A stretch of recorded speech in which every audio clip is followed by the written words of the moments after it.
안녕하세요. 저는 30살 이혼녀입니다. 여러분들은 혹시 가방끈 길이에 대해 어떻게 생각하시나요? 다들 인생에 있어서 가방끈 길이가 많은 영향을 미치지 않았나요? 저는 대학생 때 임신해서 어린 나이에 결혼하고 결혼 생활 내내 학식 교양을 넘치도록 좋아하는 시어머니에게 미치도록 시달렸어요. 하지만 인생사 세옹지마라 할까요? 사랑하는 아이가 있었기에 저는 다시 일어설 수 있었답니다. 결혼에는 한 번 실패했지만 인생에는 실패하지 않은 제 이야기를 꼭 들려드리고 싶습니다. 제가 대학교 1학년 때 2년 선배였던 남편을 만났어요. 남편은 듬직하고 자상하고 유머 감각도 있어서 후배들에게 인기가 많았고 저는 짝사랑하는 처지였어요. 남편이 제 첫사랑이었죠. 그냥 아는 사이로만 지내면서 고백도 못하고 눈치만 살피고 있었어요. 당시 저희 집은 2층 집에 살면서 1층에는 작은 식당을 하고 있었어요. 부자는 아니었지만 동네에서 그래도 입소문이 나 있었어요. 사람들이 저희 부모님을 법 없이도 살 사람들이라 부르곤 했죠. 부모님이 서로 존댓말을 쓰실 정도로 사이가 좋고 외동딸인 저를 끔찍이 아껴주며 키우셨어요. 저희 부모님이 뭐든 다 들어주는 부모는 아니었지만 저한테 필요하거나 제가 꼭 하고 싶다는 건 어떻게든 해주시는 분들이셨습니다. 어릴 적부터 크게 과외를 받거나 하지 않아도 성적이 좋았고 운동이든 뭐든 다 잘했어요. 승부욕이 있는 편이었는데 이상하게 물러터진 데가 있어서 친구들한테 뒤통수를 맞을 때가 있었어요. 저희 아빠를 닮은 거였어요. 저희 아빠는 예전부터 사람이 무르다는 소리를 종종 들었는데 저도 아빠의 그런 성격을 물려받아서 싫은 소리를 잘 못했어요. 그러다 결국 아빠가 친구한테 빚 보증을 잘못 써서 우리 집과 식당 건물이 통째로 넘어가 버리고 말았습니다. 평생에 걸쳐서 마련한 재산을 홀랑 날려버린 거였어요. 저희 가족은 하루아침에 길바닥에 낳는 신세가 됐습니다. 빚 도촉장들로 가득 찬 지하방에서 나와 학교로 가는 심정은 처참했어요. 엄마는 남의 집 일을 하며 마음고생을 하느라 하루가 다르게 얼굴이 상하고 손이 거칠어지는 게 보일 정도였고 아빠는 집에 잘 들어오질 않아 만날 수도 없었습니다. 여태껏 열심히 살아온 두 분이 스스로에 대한 믿음을 잃고 모든 걸 포기할까봐 그게 제일 무서웠던 것 같아요. 친구들은 축제다 뭐다 밝고 행복하기만 한데 제 주위에만 회색 구름이 짙게 드리워 있는 것 같았어요. 수업에도 집중이 안 되고 내가 지금 뭘 하고 있는 건가, 뭘 해야 하는 건가 생각만 들더군요. 그러다가 어느 날은 학생회관 앞 자판기 앞에서 저도 모르게 쪼그리고 앉아서 무릎에 얼굴을 묻고 있었어요. 그때 누가 제 이름을 부르더군요. 고개를 들어보니 제가 좋아하던 선배가 거기 있었어요. 여기서 뭐 하냐면서 저를 벤치로 데리고 가서 따뜻한 코코아를 뽑아줬어요. 그리고 제 얘기를 들어줬습니다. 그때까지 누구한테도 힘든 내색을 하지 못했던 저는 쏟아내는 슬픔과 걱정, 억울함, 불안한 미래에 대한 막막함 같은 것들을 털어놨어요. 선배는 제 얘기를 가만히 들어주고 제 등을 토닥여주더라고요. 그날 마셨던 코코아 맛이 오래도록 생각날 정도로 그날은 제 인생에서 가장 따뜻한 날 중 하나였어요. 그날부터 선배는 제가 밥을 먹었는지 또 혼자 축 처져 있진 않은지 저를 살피고 살뜰하게 챙겨주기 시작했습니다. 또 사주고 과제도 챙길 수 있게 물어봐주고 과 모임에서 소외되지 않게 꼭 저를 챙겼어요. 나중에 보니까 남편은 그렇게 누가 됐든지 간에 다른 사람이 힘들어하는 걸 그냥 지나치지 못하는 성격이었더라고요. 이럴 때일수록 더 열심히 먹고 열심히 놀고 열심히 공부해야 하는 거야. 알겠지? 저는 남편이 그럴 때마다 고맙다는 말도 제대로 못하고 괜한 입술만 달싹이곤 했어요. 과 모임에서 술을 많이 마신 날, 저를 집 앞까지 데려다 준 선배의 팔을 붙잡으며 가지 말라고 했어요. 선배랑 떨어지기 싫다고요. 결국 우린 연인이 됐습니다. 저는 선배 없이는 하루도 살 수 없는 사람이 되고 말았어요. 뭐든 선배가 챙겨주다 보니 선배가 없으면 사는 게 사는 것 같지 않을 정도였어요. 너무 많이 기대서였을까요? 사귄 지 1년 만인 2학년 가을에 임신을 했다는 걸 알게 됐습니다. 생리가 늦어지는 줄도 모르고 있다가 알게 됐을 땐 이미 3달이 넘어 있었어요. 망연자실했죠. 도무지 어떻게 해야 할지 알 수가 없었어요. 남편도 아직 졸업하려면 한참 남았고 저희 집에서는 아무런 지원도 받을 수 없는 상황이었죠. 저는 어쩔 수 없이 학교를 쉬어야 했지만 남편이라도 하루라도 빨리 취직할 수 있게 준비하는 게 낫다고 판단했어요. 저희는 부랴부랴 혼인신고만 하고 결혼식은 조촐한 식사로 대신한 다음 시댁으로 들어갔어요. 당시 시댁은 24시간 국밥집을 하고 있었어요. 시댁은 처음부터 저를 안 좋아했어요. 특히 시어머니는 면전에 대고 막말을 하는데 보통 독한 사람이 아니더군요. 첫날부터 단단히 잘못 걸렸다는 촉이 오고 머릿속에 비상벨이 왱왱 울리는 느낌이었습니다. 하지만 어쩌겠습니까? 이미 아이가 생겨버렸는데요. 결혼을 해버렸는데요. 시어머니는 대놓고 저에게 우리 아들은 대기업에 들어가 앞길이 탄탄대로일 텐데 너 때문에 내 금쪽 같은 아들 발목이 잡혔다라고 했어요. 제가 공부를 못 마친 걸 가방끈이 짧다고 표현하며 툭하면 구박하기가 일쑤였죠. 학식 있고 교양 있는 것에 대한 로망이 있는지 툭하면 자기네 집안은 훨씬 더 좋은 집안의 교양 있는 며느리를 얻을 수 있었다고 했어요. 제가 없는 데서도 툭하면 제 흉을 봤어요. 시아버지나 친척들에게 베어먹지도 못한 애가 우리 집안에 맨몸으로 오다니 이게 무슨 날벼락이냐고 하소연하는 걸 여러 번 들었죠. 저는 아들을 낳자마자 산후조리도 제대로 못하고 시부모네 식당을 도와줘야 했어요.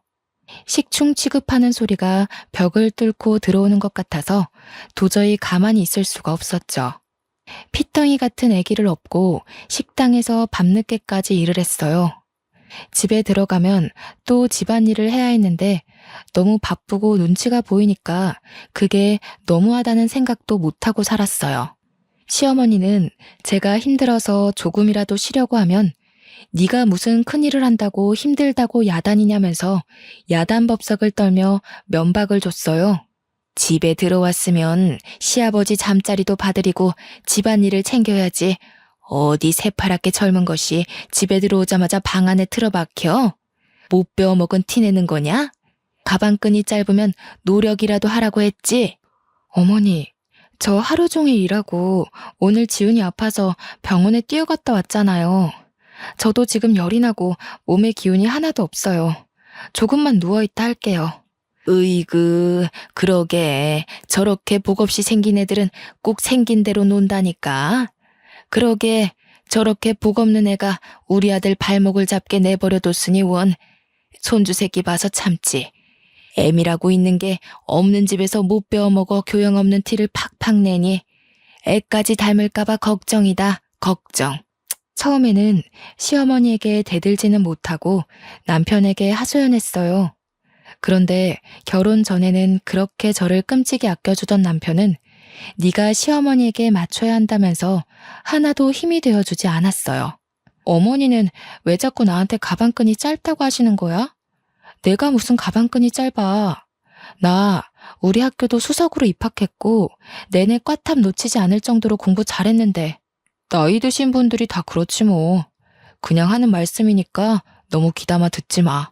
어머니가 예전부터 나를 좋은 집안에 장가 보내고 싶어 해서 그래. 어릴 때부터 노래를 불렀다고. 우리 결혼할 때 너네 집에서 아무 지원도 못 받은 건 사실이잖아. 조금만 참으면 어머니도 다 이해하실 거야. 처음부터 끝까지 참고만 있잖아.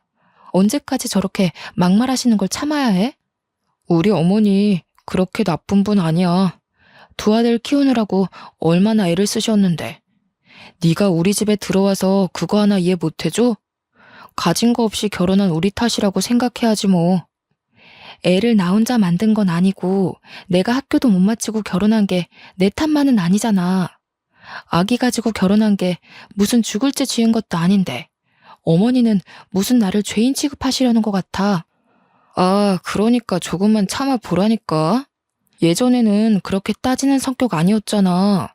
어른들 하시는 말에 왜 그렇게 말이 많아? 나 취직 준비하느라 스트레스 많이 받는 거 몰라? 취직 준비한다고 늦게 들어와서 식당 일도 안 도와주고 애도 하나도 안 보잖아. 아까 말했듯이 애를 나 혼자 만든 것도 아닌데 내가 왜 전부 다 뒤집어 써야 하는데? 뒤집어 씌운다니 무슨 말을 그렇게 해? 얘가 진짜 갈수록 말 조심해. 내가 나 혼자 편하자고 이 고생하는 거야? 다 너랑 우리 지훈이 데리고 잘 살아보려 그러는 거잖아. 안 그래도 힘든데 왜 너까지 찡찡거려?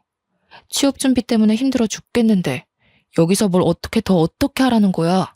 그래도 그때까지는 남편을 사랑했기 때문에 어떻게든 이해해 보려고 했어요.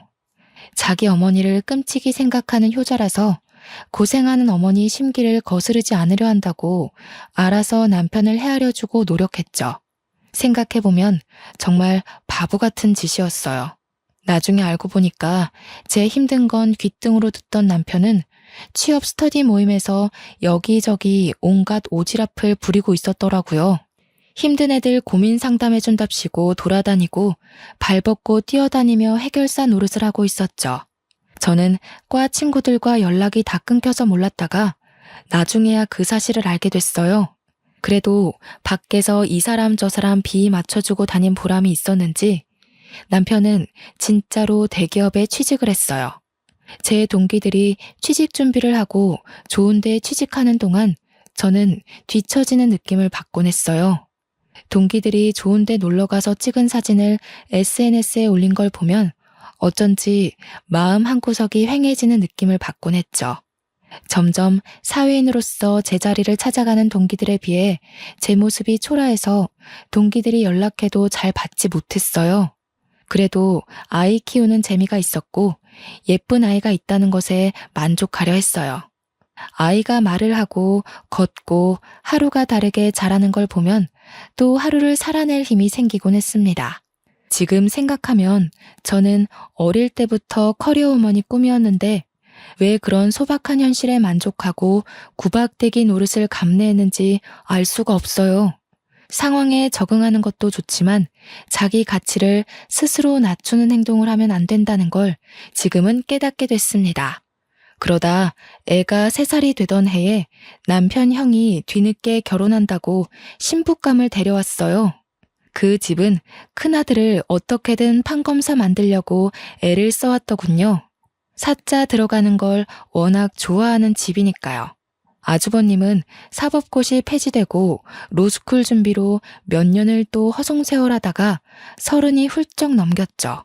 그래도 연줄이 있어서 30 중반에 대형 로펌 경영지원실에 취직을 했어요.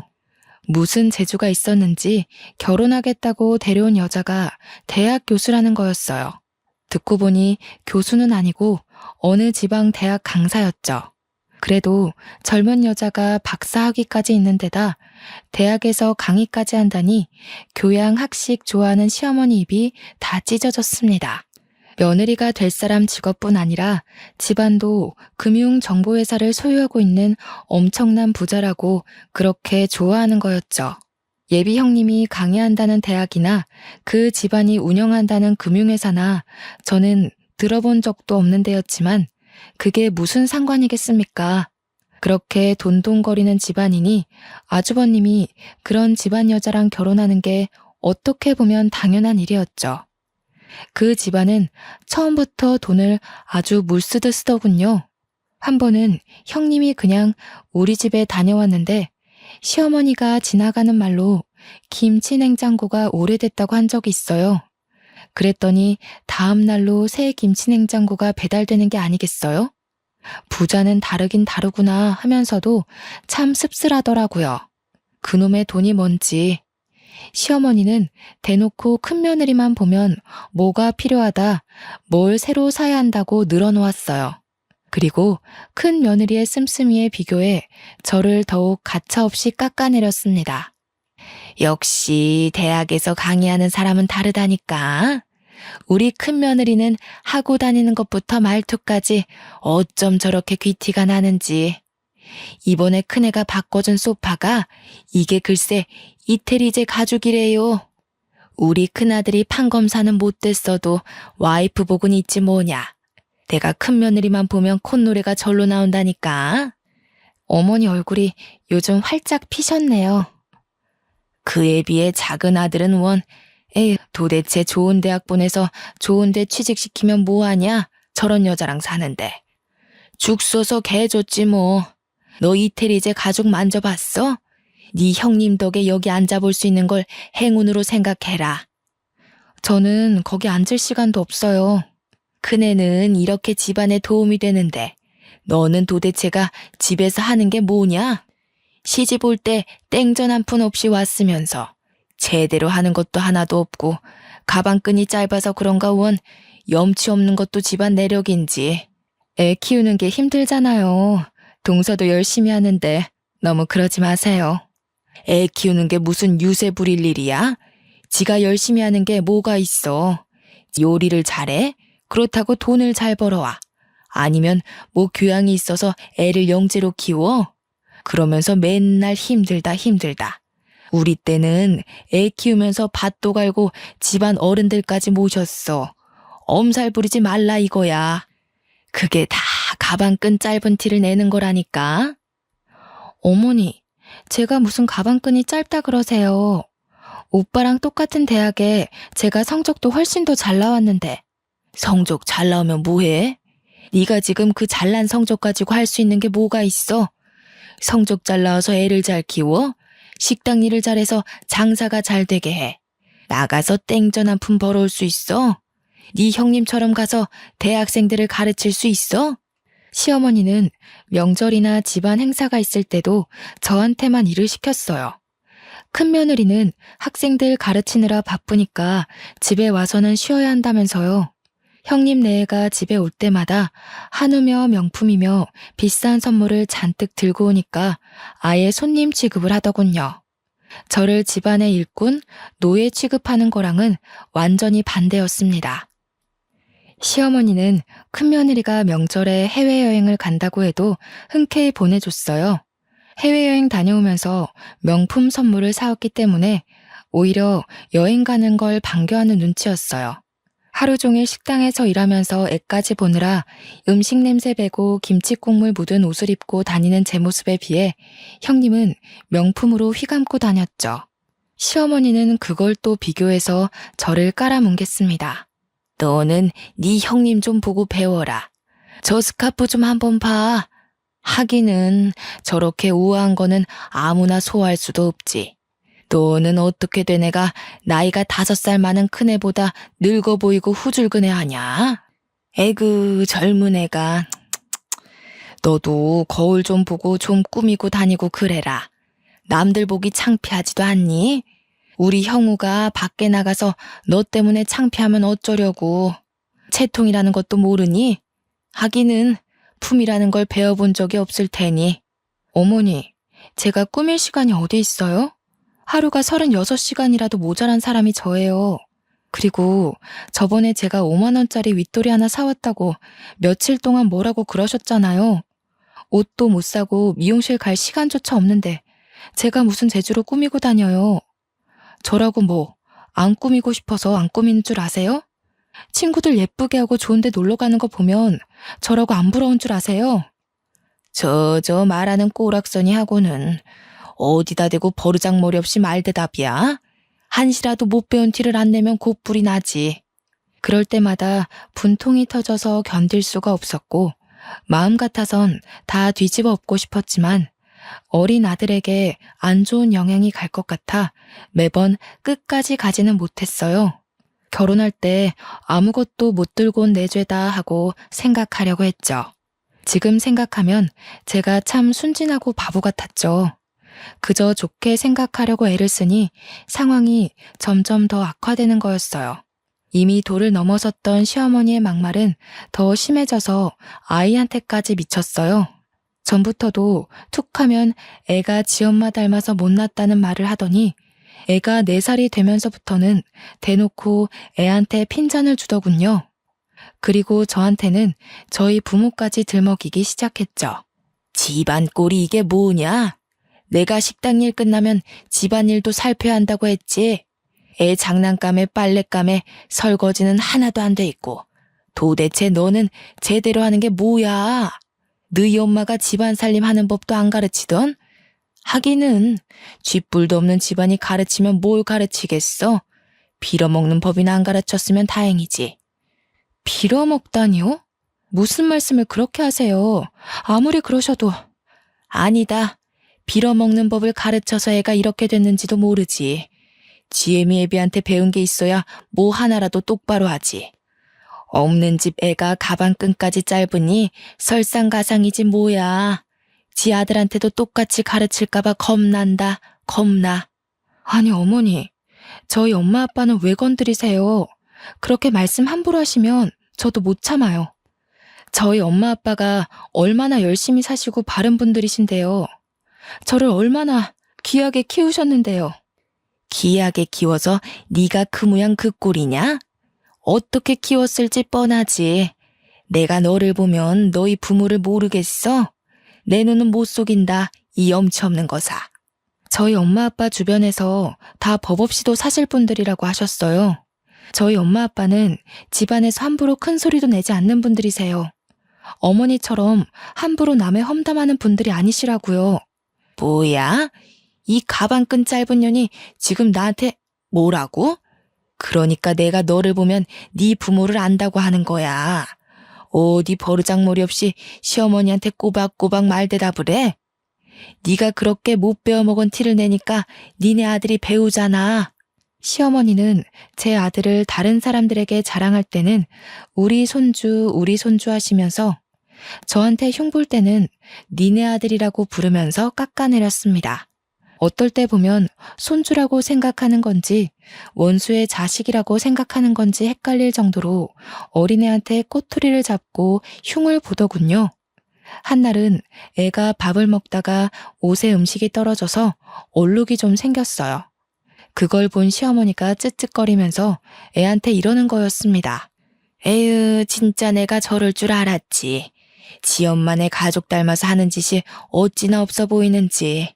지 엄마 닮아서 밥도 빈티나게 먹네. 그날 아이를 재우면서 많이 울었습니다. 잠든 아이를 쓰다듬고 또 쓰다듬었어요. 참아야 한다. 우리 지훈이를 위해 내가 못할 일이 뭐가 있겠나.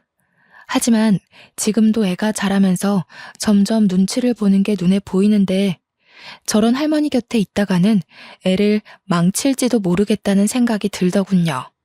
저는 그날부터 시어머니가 막말을 할 때마다 휴대폰 녹음기를 켜는 습관이 생겼습니다.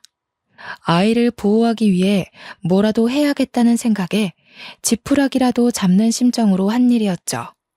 그러다 저희 엄마가 식당 근처에 볼 일이 있어서 왔다면서 들르신 적이 있었어요. 엄마는 잠깐 얼굴만 보고 간다면서 극구 사양하시는데 저는 오랜만에 만난 엄마에게 꼭 밥 한 끼를 대접해드리고 싶었어요. 그동안 고생하시는 거 알면서 바쁘다는 이유로 제대로 찾아뵙지도 못하고 어려운 형편에 도움이 되어드리지 못했으니 항상 마음 한구석이 아렸거든요. 추운 겨울날이었습니다. 엄마는 호박 시루떡을 보자기에 잘 싸서 가지고 왔어요. 제가 어릴 때부터 좋아하던 음식이었죠. 그런데 떡을 받아든 시어머니의 눈치가 영 떨떠름했습니다. 무슨 잡상인이나 불청객이라도 온 것처럼 저희 엄마를 위아래로 훑어보는 게 아니겠어요? 시어머니의 태도에 기분이 상했지만 엄마 앞에서 분위기를 망치고 싶지 않았던 저는 애써 즐거운 척하며 엄마를 식당 구석으로 데려갔습니다. 추운데 왜 자꾸 그냥 간다고 그러세요? 여기 앉아서 몸 좀 녹이고 조금만 계세요. 여기 설렁탕 맛있어요. 제가 금방 가져다 드릴게요. 혜인이 너는 밥 먹었니? 그렇게, 아니다. 바쁜데 왜 엄마까지 챙기느라 고생할까봐 그러지. 나는 그냥 너랑 지훈이 얼굴만 보고 가면 되는데. 엄마 드릴 국밥을 준비하는데 시어머니가 한마디 하더군요. 에휴, 사돈댁에 오면서 이런 걸 선물이라고 가져오는 수준하고는 참나 어이가 없다 어이가 없어. 큰애처럼 명품까지는 바라지도 않아. 교양이라고는 눈을 씻고 찾아봐도 찾아볼 수가 없구먼. 가방끈 짧은 애를 남의 집 귀한 아들한테 맨몸으로 보내놓고 미안하지도 않나? 그런데 조금 있다가 단체 손님이 들어왔어요. 식당이 와글와글 꽉 찼는데 엄마 혼자 밥을 먹고 있는 게 영 신경이 쓰여서 저는 바쁜 와중에 흘끔흘끔 엄마를 보고 있었어요. 그때 시어머니가 엄마가 앉아있는 자리 바로 옆 테이블 위에 행주를 철푸덕 소리가 나게 던지더군요. 탁탁 소리가 나게 수저통도 닦고 의자도 정리하며 밥 먹는 엄마가 눈치를 보게 했습니다. 손님들이 더 올 텐데 자리가 없어서 어떡하냐면서 말이죠. 그러더니 카운터 쪽으로 오면서 이러는 거였습니다. 아휴, 못 배운 집안이라 그런가 밥 먹는 것도 눈치코치 없이 먹네. 피꺼소시란 말 아시죠? 아무 말도 못하고 시어머니 하는 양을 곁눈 질로 보던 저는 말 그대로 피가 거꾸로 솟는 걸 느꼈습니다. 혹시 엄마가 들었을까봐 조마조마하면서 엄마 쪽을 쳐다봤어요. 다행히 엄마는 못 들었는지 아무렇지 않은 표정으로 밥을 마저 다 드시더라고요. 그날 저녁 빨래를 개고 있는데 시어머니가 안방에서 시아버지게 하는 말이 들렸습니다. 우리 엄마 흉을 보더군요. 큰 며느리네는 좋은 식당을 예약해서 대접하는데 안 그래도 딸을 빈손으로 보낸 주제에 코딱지만한 식당에 와서 꾸역꾸역 밥을 먹고 있다면서요. 저는 개고 있던 수건을 그대로 팽개치고 방으로 들어왔습니다. 하루 종일 뼈 빠지게 일해서 돈 벌어주는데 엄마에게 밥 한 끼를 대접해드리는 것도 눈치를 봐야 한다는 사실에 저는 이성의 끈을 놓치고 말았습니다. 그리고 밤늦게 돼서야 집에 들어온 남편에게 오늘 있었던 일을 말하면서 따졌습니다. 나를 무시하는 것까지 그렇다 치려 했지만 지훈이랑 우리 엄마 아빠한테까지 함부로 굴고 막말하는 건 못 참아. 이제 더는 못 참는다고. 내가 이 집 노예야? 솔직히 나 없으면 식당 운영할 수나 있어? 하루 종일 일하고 애까지 보는데 내가 우리 엄마한테 밥 한 끼 못 대접해줘? 내가 너네 엄마 밥 주지 말라 그랬어. 하루 종일 일하고 온 사람한테 생 난리를 치네. 왜 별것도 아닌 것 가지고 난리를 치고 그래. 엄마 들으면 어쩌려고. 뭐라고? 지금 그걸 말이라고 하는 거야? 나는 어떻게든 오빠 맘 편하게 해주려고 지훈이 잘 키워보려고 꾸역꾸역 다 참아왔는데 어떻게 오빠가 나한테 이럴 수가 있어. 맨날 늦게 들어오고 일 때문이라고. 나는 일주일에 외출 한 번 못하는데 혼자 밖에서 놀러 다니니까 좋아? 목소리 낮추라고 했지. 얘가 진짜 점점 왜 이래? 너 예전엔 안 이랬잖아. 왜 이렇게 변했니? 진짜 무섭다 무서워. 아니, 아직 안 변했어. 진짜 무서운 게 뭔지 보여줘? 그때 밖에서 듣고 있던 시어머니가 들어와서 제 뺨을 때리더군요. 무슨 일인지 상황 파악을 못해 멍하고 있는 저에게 시어머니는 어디서 큰 소리를 내냐, 못 베어먹은 티를 낸다면서 소리를 질렀어요. 그리고 머리채까지 잡아당겼습니다. 저는 저도 모르게 시어머니 머리끄덩이를 같이 잡아당겼어요. 제가 무슨 일을 하고 있는지조차 모를 정도로 화가 나 있었어요. 그날 밤을 뜬 눈으로 지새운 저는 아침 일찍 짐을 챙겨 그 집에서 나왔습니다. 아들에게 한마디도 못하고 나오는 것이 걸렸지만 아들 얼굴을 보면 도저히 발이 떨어지지 않을 것 같았어요. 그 길로 저는 신림동 고시촌으로 들어갔습니다. 엄마 아빠가 보고 싶었지만 친정에 가면 두 분이 슬퍼하실까봐 도저히 갈 수가 없었어요.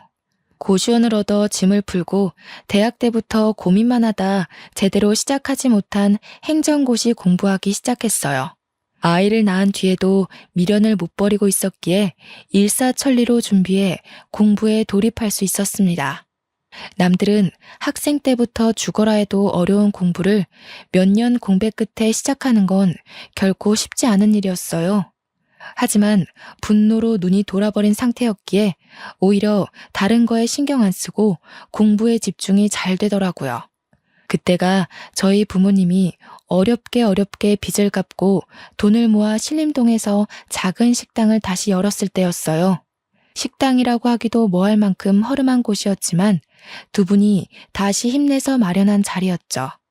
한날은 제가 모의시험 점수가 영 안 나와서 실망한 마음에 걸어 다니다가 저도 모르게 엄마 아빠 식당 쪽으로 걸어갔어요. 그전에는 혹시 눈에 뜨일까봐 그쪽으로는 가지도 않았거든요. 가게에 들어서자마자 엄마가 제 얼굴을 보시더니 저를 안고 막 우셨습니다. 저는 깜짝 놀랐어요. 엄마가 하는 말이 엄마 아빠가 못나서 네가 공부도 제대로 못 마치고 시댁에서 구박받고 산다는 거였어요. 저는 아니라고, 내가 악이 가져서 그런 거라고, 내가 실수해서 그런 건데 왜 엄마가 미안해 하냐면서 엄마랑 붙잡고 같이 울었어요. 그리고 그 집에서 나와 다시 공부 시작했다고 엄마에게 털어놨죠. 엄마는 깜짝 놀라더라고요. 그래도 그 집으로 다시 들어가라는 말은 절대 안 하셔요. 그날 저녁 고시원에 들어왔는데 아빠로부터 문자가 와 있었어요. 아빠가 미안한 게 참 많다고, 네 공부는 무슨 수를 써서라도 지원해 줄 테니까 아무 걱정하지 말고 공부에만 집중하라는 거였죠. 눈물이 핑 돌았어요. 열심히 사시다 그런 건데 엄마 아빠는 뭐가 그렇게 자꾸 미안하다고 그러시는 건지. 그리고 그런 생각이 들더라고요. 나도 열심히 하다가 그런 뿐이니까 나도 나를 탓하지 말자고요. 그리고 저는 무섭게 공부했습니다. 같이 공부한 애들이 뭐 먹으러 가자고 해도 저는 그 시간에 한 자라도 더 보려고 끼니를 대부분 김밥으로 때웠어요. 고시생들도 스트레스 푼다고 스터디원들끼리 술도 마시고 저희들끼리 친목도 다지고 그러거든요. 저는 도저히 그렇게 여유를 부릴 수가 없었어요. 집에서 절 찾고 있을 아들을 생각하면 1분 1초도 허투루 쓸 수가 없었죠. 집 나온 지 한 달쯤 지났을 때 남편에게 전화해서 아들을 보러 가겠다고 했어요. 그때까지 전화고 문자고 다 무시하다가 연락을 하니까 남편이 왜 집에 안 오냐며 생 난리를 치더군요. 저는 밖에서 아이를 만나 피자를 사주면서 엄마가 지금 사정이 있어서 너랑 같이 살 수가 없다고 조곤조곤 말해줬어요. 아들은 저를 보자 눈물을 흘리더라고요. 그 어린 것이 소리도 못 내고 우는데 얼마나 가슴이 아프던지요. 지훈아, 엄마가 미안해. 정말 미안해. 엄마가 정말 열심히 해서 꼭 성공해서 지훈이 데리러 올게. 알았지? 약속. 이해하기 힘들었을 텐데 착한 아들은 그래도 고개를 끄덕여줬습니다. 그 뒤로 2주에 한 번씩 주말에만 아들을 만났어요. 시어머니는 주기적으로 저에게 전화해서 애 버리고 나간 년이 무슨 염치로 애를 만나냐면서 소리를 질렀어요. 애가 너 닮아서 못 배운 티 나는 짓만 골라서 한다느니, 애가 보면 볼수록 덜 떨어졌느니 하면서 아이 욕도 하고요. 애한테까지 인신공격하는 시어머니의 말을 저는 모조리 녹음해뒀습니다. 시어머니한테 구박받고 있을 아이를 생각하면 당장이라도 그 집에서 빼오고 싶었지만 지금으로선 내가 성공하는 것밖에는 방법이 없다는 걸 인정해야 했습니다. 정말 죽었다 생각하고 공부한 것 같아요. 그렇게 공부한 지 2년째 되던 해 결국 행정고시 재경직에 합격했습니다. 주변에서도 그렇게 빨리 합격하는 사람 처음 봤다면서 깜짝 놀라더군요. 공부를 늦게 시작했어도 빨리 합격했기 때문에 공무원으로 그렇게까지 늦은 나이가 아니었죠. 좋은 일이 하나 더 있었어요. 제가 공부한 지 1년쯤 지났을 때 아빠가 보증을 서줬던 친구가 돌아왔어요. 아빠의 절친이었던 그분은 자기를 늘 미안했다면서 사과를 하셨어요. 막혀있던 돈이 들어왔다며 아빠가 손해본 돈보다 더 많은 돈으로 갚아줬어요. 엄마 아빠는 그 허름한 건물에서 나와 훨씬 크고 좋은 건물에 돈가스 뷔페를 크게 열었습니다. 망하기 전보다도 훨씬 더 좋은 자리였고 장사도 잘 됐어요. 1년 만에 매출이 크게 올라서 제가 아들과 살기 위해 알아본 집 전세금도 엄마 아빠가 대주셨죠. 이제 임용만 기다리면 됐고 탄탄대로인 것 같았지만 한 가지 걱정거리가 있었어요. 시댁에서 아이를 순순히 내줄 리가 없었으니까요. 하지만 저는 무슨 일이 있어도 제 아들을 그 집에 그냥 두지 않으리라 다짐했고 사활을 걸기로 했습니다. 처음에는 남편을 만나 좋게 이야기를 풀어보려고 했습니다. 그런데 남편은 애 이야기는 안 하고 자꾸 딴소리만 하는 거였어요. 네가 이렇게 빨리 시험에 붙을지 누가 알았겠어. 내가 네 가치를 몰라봤던 것 같아. 그래도 네가 있을 때가 좋았어. 내가 너한테 참 잘 못해줬지. 지금 생각해보면 내가 좀 너무했던 것 같아. 우리 대학 때 참 좋았잖아. 둘이 같이 있으면 무서울 것도 없고 행복했는데. 그러면서 은근슬쩍 집에 안 돌아오냐고 저를 떠보더군요. 내가 미쳤다고 그 집에 들어가냐는 말을 삼키고 저는 남편을 따라 시댁으로 갔습니다. 아이가 어떻게 지내고 있는지 제 눈으로 확인해야 했어요. 그런데 평소라면 불을 환히 밝혀놨을 국밥집이 웬일인지 불이 꺼져 있는 게 아니겠어요? 시댁에 들어서니 시어머니는 없고 초상난 집처럼 휑한 게 무슨 일이 있는 게 분명해 보였어요. 그리고 저는 보고 말았습니다. 거실 테이블에 있는 주택담보대출 서류를요. 저는 서류를 들고 남편을 추궁했어요. 이게 대체 어떻게 된 일이냐고 물었더니 남편은 순순히 털어놨습니다. 형수네 집안에서 진짜 좋은 투자처를 알고 있다면서 돈을 몇 배로 불려줄 테니 믿고 투자하라고 대출 받으라고 종용했다는 거였어요. 아무리 그래도 그렇지 어떻게 집이랑 가게를 다 담보 잡힐 수가. 우리 집 망하는 거 보고도 그래? 집이 다 넘어가면 우리 지훈이는 어떻게 될지 생각 안 해? 이렇게 될 줄 알았나. 형수네 아버님이랑 형님이 지금 무조건 기회를 잡아야 한다고 막 밀어붙이는데 어떻게 해. 우리 엄마가 그 집 사람들 하는 말이라면 껌뻑 죽는 거 알잖아. 그 집처럼 돈 펑펑 쓰고 살게 될 줄 알았지 뭐. 근데 알고 보니까 그 집안, 그 집 사람들 다 말을 말아야지. 무슨 말이야? 왜 말을 하다 말아? 그러게, 내가 전부터 그랬잖아. 돈이라는 건 정직한 거라고. 공짜로 돈 벌어준다는 사람들은 의심부터 해야 한다고 했잖아. 그 집 사람들 처음부터 좀 이상했어. 왜 순진무구하게 그 사람들 말을 다 믿고 그래? 아, 그러게 말이다. 네 말을 들었어야 하는데. 그 집 사람들 지금 주식 조작으로 잡혀갔어. 형수님 아버지랑 다. 뭐라고? 내가 하는 말은 귓등으로 듣더니 꼴 좋다. 이제 어쩔 거야? 모르겠어. 나도 모르겠어, 혜인아. 우리 이혼 다시 생각하면 안 될까? 지금 형이랑 형수도 이혼하는 판에 나까지 이혼하면. 집에 돌아가서 TV를 틀어보니 뉴스에서 형님네 집안에서 운영한다던 금융정보회사 이야기가 나오고 있더군요. 그 집 가족들 다 줄줄이 구속됐다는 거였어요. 그때가 또 한창 모 연예인의 박사학위 논문 표절 사건으로 떠들썩할 때였어요. 그런데 전문대 강사도 박사학위 논문 표절이라는 제목의 뉴스에 나오는 실루엣과 대학 이름이 어디서 많이 보던 거였어요.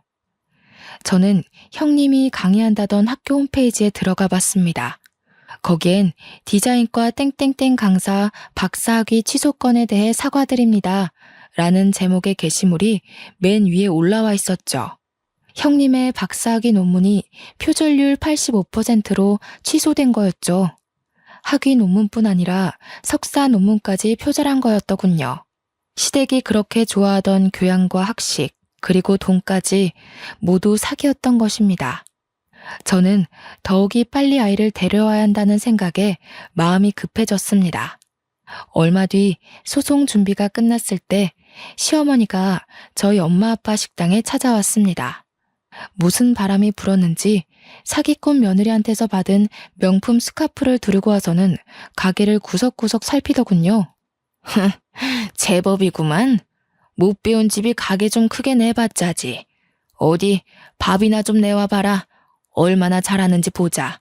저는 시어머니란 인간은 꼴도 보기 싫고 말도 섞기 싫었었지만 아이 문제를 해결해야 했기에 침착하게 대꾸했어요.